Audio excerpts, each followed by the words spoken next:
सुप्रभात। 9th class Kritika निकालेंगे। कृतिका का पाठ है मेरे संग की औरतें। आपकी कृतिका में पहला लेसन वही है, यानी इससे पहले वाले लेसन कटे हुए हैं, तो यही हम पहला कहेंगे इसी लेसन को। मेरे संग की औरतें वैसे तो सेकंड लेसन है, लेकिन हमारे लिए फर्स्ट ही है। तो इसमें लेखिका ने अपनी नानी के बारे में बताया है कि उन्हें कभी देखा भी नहीं था, बल्कि उन्होंने अपनी माँ के मुंह से ही उनके बारे में सुना था। और नानी से कभी कहानियाँ नहीं सुनी, लेकिन अपनी नानी की कहानी उन्होंने अपनी माँ के मुंह से ज़रूर सुनी है। बहुत ही खुले विचारों वाली स्त्री थी, स्वतंत्र रूप से जीती थी और स्वतंत्र रूप से ही अपने पति को भी अपनी ज़िंदगी जीने देती थी। फिर उन्होंने यहाँ पर नानी के बारे में बताया है कि जब उनकी मृत्यु होने वाली थी तो उन्होंने अपने पति के मित्र, जो एक स्वतंत्रता सेनानी थे, प्यारेलाल शर्मा, उनसे कहा था कि उनकी बेटी के लिए कोई अच्छा सा वर ढूंढे जो स्वतंत्रता सेनानी हो।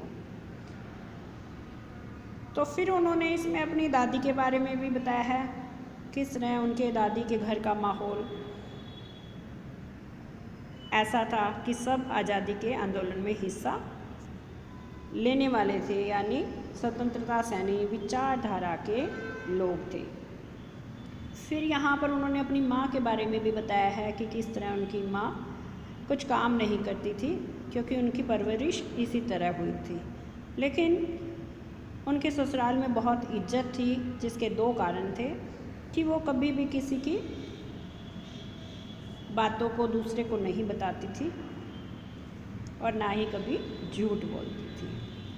तो लेखिका ने इसमें अपने संग जितनी भी औरतें हैं, उनकी दादी, माँ, नानी, इन सब के बारे में बताया है। तो इस लेसन में आप अच्छी तरह से इसे पढ़ेंगे और याद करेंगे। तो इसके पहले 5 प्रश्न आप इसमें देख लें एक बार कितने प्रश्न हैं।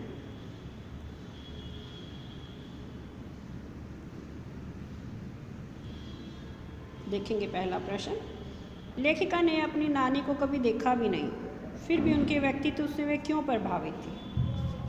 अब इसमें आप बताएंगे कि लेखिका ने अपनी नानी को कभी देखा नहीं था, लेकिन वो उनके व्यक्तित्व से प्रभावित थी, क्योंकि उनके बारे में उन्होंने अपनी माँ से बहुत कुछ सुना था कि वो कैसी विचारधारा की स्त्री थी।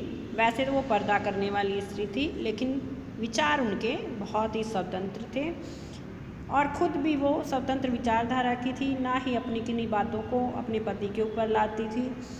ऐसे रहते हुए भी जब उनकी मृत्यु होने वाली थी, बहुत बीमार रहती थी, और जब उनकी मृत्यु होने वाली थी तो उन्होंने अपने पति के एक मित्र प्यारेलाल शर्मा को बुलाकर अपनी बेटी के लिए अपने जैसा वर चुनने के लिए कहा।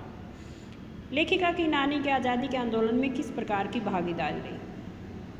देखेंगे बच्चे, लेखिका की नानी की प्रत्यक्ष रूप में कोई भागीदारी आंदोलन में नहीं थी, क्योंकि कभी ज़्यादा बाहर निकलती ही नहीं थी, लेकिन अप्रत्यक्ष रूप में उनकी भागीदारी अवश्य रही, क्योंकि उन्होंने अपनी बेटी के लिए एक स्वतंत्रता सेनानी वर चुनने के लिए अपने पति के मित्र से कहा। इस तरह से प्रत्यक्ष नहीं तो अप्रत्यक्ष रूप में उन्होंने अपनी भागीदारी निभाई। आज के लिए आप इतने ही प्रश्न करेंगे, बाकी प्रश्न हम कल करेंगे।